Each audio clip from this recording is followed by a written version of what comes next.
नमस्कार। Civic compass के judicial platform पर आप सभी का स्वागत है। सबसे पहले मैं क्षमा चाहूँगा कि काफ़ी लंबे गैप के बाद मैं आज अपने लेक्चर पर आया हूँ और ड्यू टू हेल्थ रीजन, स्वास्थ्य खराब होने के कारण मैं इन बिटवीन क्लासेस नहीं कर पाया। लेकिन अब आप लोगों को बता दूं कि मेरी क्लासेस अब रेगुलर होगी। एक लेक्चर लीगल उस पे लीगल टॉपिक पर या जुडिशियल सर्विसेज से रिलेटेड किसी एग्जामिनेशन से एचजेएस पीसीएस से संबंधित एग्जामिनेशन से रिलेटेड एक टॉपिक में डेली करूंगा। तो आप लोग जो है देखते रहिए, बने रहिए हमारे सिविक कंपास जुडिशियल प्लेटफॉर्म पे, और चैनल पर नए हैं तो प्लीज सब्सक्राइब कर लें। आज का जो हमारा टॉपिक है लीगल मैगजिम से लेकर के, हमने पिछले लेक्चर में बताया भी था कि जो लीगल मैगजिम्स हैं ये बेसिकली लैटिन भाषा से लिए गए हैं। और लीगल मैगजिम्स की ये खास बात है कि ये बहुत छोटे से वर्ड होते हैं और छोटी मतलब इसके जो एक कंसाइज फॉर्म में ब्रॉड मीनिंग छुपी हुई होती है। तो जब कभी भी हम कोई केस ला चाहे कोर्ट में डिस्कस कर रहे हो या परीक्षा एग्जामिनेशन हॉल में जो है हम किसी प्रश्न का उत्तर दे रहे हो, तो जाहिर सी बात है लीगल मैगजिम्स अगर आप अपने आंसर का पार्ट बनाते हैं या कोर्ट के केस ड्राफ्टिंग में अगर लीगल मैगजिम्स को उस ड्राफ्टिंग का पार्ट बनाते हैं तो निश्चित तौर पर इसका जो है आपको भरपूर फायदा मिलने वाला है। तो आज का जो टॉपिक है हमारा लीगल मैगजिम्स पर है और मैं ज्यादा नहीं, दो मैगजिम्स बेसिकली आज डिस्कस करूंगा, जिसमें एक मैगजिम है हमारा volenti non fit injuria. Volenti non fit injuria का मतलब ये होता है कि वो व्यक्ति जो किसी गेम में जिसमें कि रिस्क हो, किस चीज का रिस्क हो, फिजिकल डैमेज होने का, या किसी बिजनेस में जिसमें रिस्क हो मॉनेटरी लॉसेस का, और वो एक अपनी मर्जी से ये जानते हुए भी कि भाई अगर हम ये व्यापार करेंगे तो इसमें हमें फायदा भी हो सकता है और नुकसान भी हो सकता है, तो क्या नुकसान होने पर वो क्लेम अराइज कर सकता है, क्लेम कर सकता है? नहीं कर सकता है।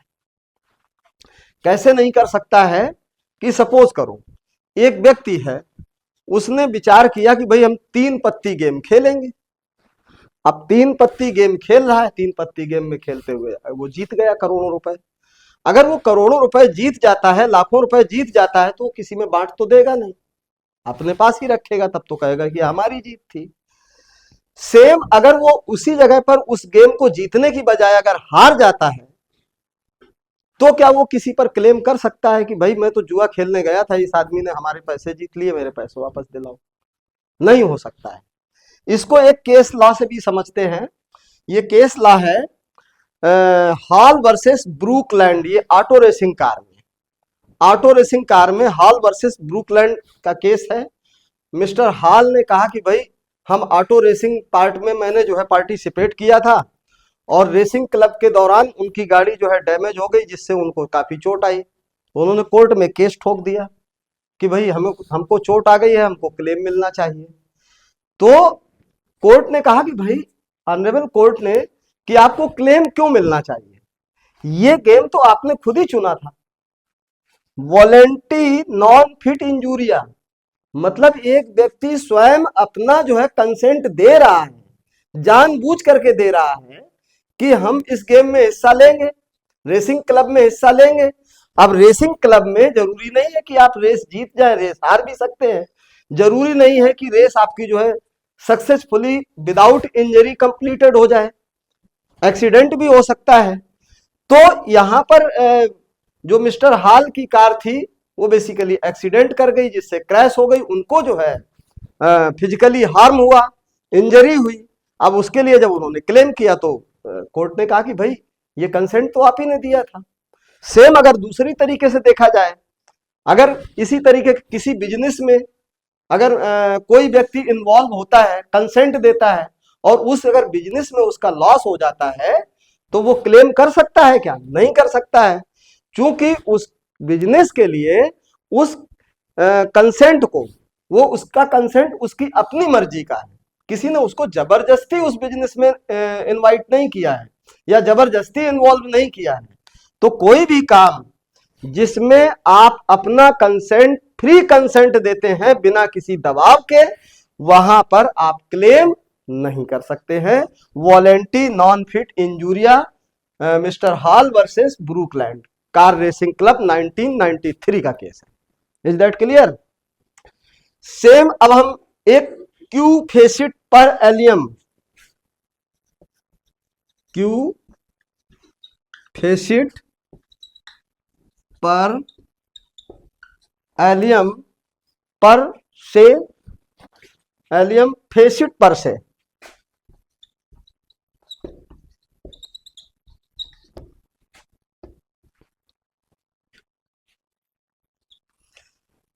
क्या दूसरे के द्वारा किए गए कार्य की भी जिम्मेदारी हमारी खुद हो सकती है? भाई काम तो किसी और ने किया है और उस काम से किसी का फायदा या किसी का नुकसान होता है, तो क्या उसकी जिम्मेदारी मेरी हो सकती है? ऑफ कोर्स हो सकती है। हो सकती है नहीं, होगी। कब? जब आप काम किसी और से करवाएं और वो काम अगर आपराधिक प्रवृत्ति का है, तो आप ये नहीं कह सकते हैं कि भैया इस काम से मेरा तो कोई लेना देना है ही नहीं। सपोज करो एक व्यक्ति है, मान लीजिए इसको एक केस ला से ऐसे समझिए कि ए ने बी को बोला, ए एक व्यक्ति है और इसने बी को बोला कि जाओ डी को जो है ठोक पीट करके आ जाओ। ए ने बोला किसको? बी को, और क्या कहा कि आप डी को जो है पीट दो जाकर के। अब बी गया और डी को पीट दिया। तो पीटने वाला कौन? बी। पीटने वाला कौन? डी। बी ने पीटा और डी पिटा। तो देखा जाए तो ये जो है बात इन दोनों के बीच की है। प्राइमा फेसी अगर देखेंगे तो क्या नजर आएगा? बी ने डी को पीटा, एफआईआर होगी तो किसके अगेंस्ट होगी? बी के अगेंस्ट होगी। क्योंकि प्राइमा फेसी तो यही दिखाई दे रहा है कि बी ने स्टेट लॉ का वायलेशन किया है, स्टेट के मतलब राज्य के कानून का उल्लंघन किया है। क्योंकि राज्य का कानून ये कहता ही नहीं है कि आप किसी को पीटो, किसी के साथ कोई परेशानी क्रिएट करो, राज्य तो नहीं कहता है। अब बी ने पीटा है डी को, तो अपराधी तो केवल बी हुआ।